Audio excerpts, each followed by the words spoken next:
they came for the trade unionists. And I did not speak out because I was not a trade unionist.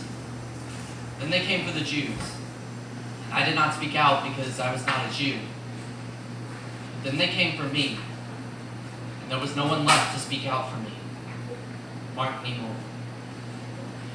We are armchair activists with internal empathy and external apathy, with fingers strong enough to point but not enough to sign a petition. We'd rather fight against internet censorship than basic civil rights violations because we don't have to get off our computers to do so. We are armchair activists. We'll talk to anyone about the injustices in the world, but when it comes time to fight, insist that the pen is mightier than the sword and write a strongly worded Facebook status instead. We are armchair activists. Soldiers without weapons, without a cause, without a country, fighting for the soldiers overseas, or even just the ones back home. Laziness is the one true enemy. Inability to act can kill more people than even an atomic bomb, but we don't have to worry about losing the fight if we're not actually in it. So I guess that means everybody wins.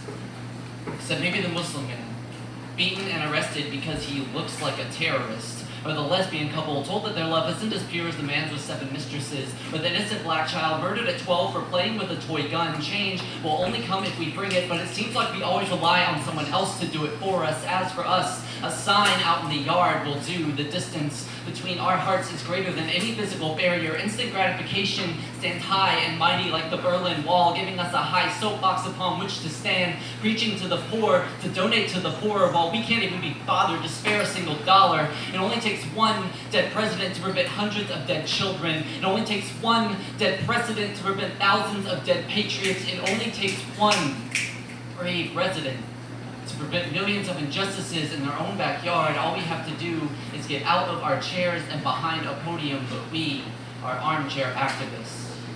With sympathy in our hearts and atrophy in our wallets, with shoulders strong enough to shrug, but not enough to turn cold in the face of injustice. We'd rather save a few bucks than a few starving children, because we don't have to give up our computers to do so. We.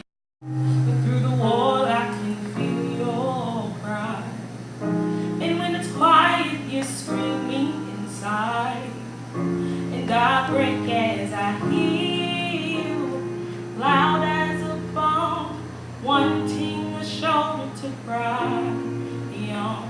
I hear you tumbling fast, here and now. You're afraid, don't you worry, I'll teach you to fly before you fall away. It's in the moments when you're left all on your own, and it hits you from out of nowhere. You try to hide it, sometimes unsuccessfully, with a smile. You have to be constantly angry, bitter, out of control, violent. They almost always expect it too. Not be overly proud of your blackness. They still cringe and regret of ever letting you out of your cage. Your afro and your dashiki are all signs of you being too free. How dare you empower your children? How dare you teach your language, turn struggle into something so beautiful that even they desire it? How dare you claim they can experience your blackness through? Always allowing non-black bodies, especially if they're white. It is important for them to have something to occupy their lives, since they can no longer steal land and herd human bodies legally. So in order for them to feel like they have a culture, they must steal ours. We must allow them into our spaces, our music, our fashion. We must allow them to fantasize over our black female bodies, let them use the N-word and even our hair products. When you have every... You left your book on the table, and I had to clean up after you like I always do. My freedom, it's overdue due to the fact that you don't appreciate me. She ain't me, she'll never be. But honey, it's overdue. Time for checkout, checking her out when you had a view. A view that would make any nigga want to chew all on my bubble gum. You should have returned me years ago. But I'm golden son, are you okay? I haven't seen you on a gram since they locked you up for a gram. And there's no sun rays coming from your prison cell, all the while I'm concerned about myself, because me, a name I call myself, I sell it to the idea that it's all about me because I don't want to get hurt anymore. Do you have any more? Any more? Time to medicate hesitation, because this isn't a celebration. I don't even know who I am. The crook of your elbow. 2 eyes closed but another open, tracing the ceiling fan spinning. Tomorrow, 2 more. 1 below your collarbone, another replacing your favorite mole. Your belly button goes. Your happy trail now eyeshadow to a bright green iris, arms covered in lenses. Leg hair more lash than bristle, your gait a constant tiptoe, rolling your heels to avoid resting on a retina, pupils like pimples pock marking your face, down your neck, covering your body in blues, hazels, browns, greens, the crust of them.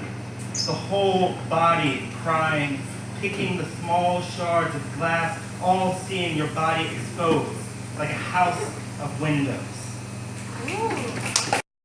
Real men do treat women like queens. Black men, your failures do not define you. You were born from an androgynous black woman whose soul was imprinted with love, resiliency, and relentless fight at birth. Black men, she passed all of those traits to you. Black men, uplift your neighboring brothers and sisters, for you will need to carry one another to the finish line. Black men, you do not have to play basketball or football to be great, and let no one tell you otherwise. But if you do, be aware. Be aware of others' agendas for you, and if you do, train hard to be the best damn athlete you can be. Black men, it is very cool to be educated. You can be a lawyer, an activist, a doctor, an engineer, a scientist. Black men, you have limitless possibilities. Don't let them shape your future. Black men, beware. They will attempt to put guns in your hands instead of books. Beware, they are plotting on your downfall, building prisons for memories, simple words of encouragement, a touch that even Midas would envy, all imperfections and expelled, never to be held, for hands have become rigor mortis glue as the heart ceases to do what it needs to do. What do I do? What do I do when frostbitten feelings, when frostbitten bites that can no longer bear the belief that I'd wake up beside her? Is it too soon to admit that I took you for granted? Because damn it, these words will not stop spilling, sentences shattering like biconclave vessels, and the blood dew and hypothermia settles in. And as the ice builds below and I can't feel anything under my elbow, it's plain to see that there is no hello or goodbye, not even a wrist to hold as the muscles lock into my thigh, to die while being frozen alive, to accept the tears you cried, to ask and realize that she's your one and she's moved on. So that's one.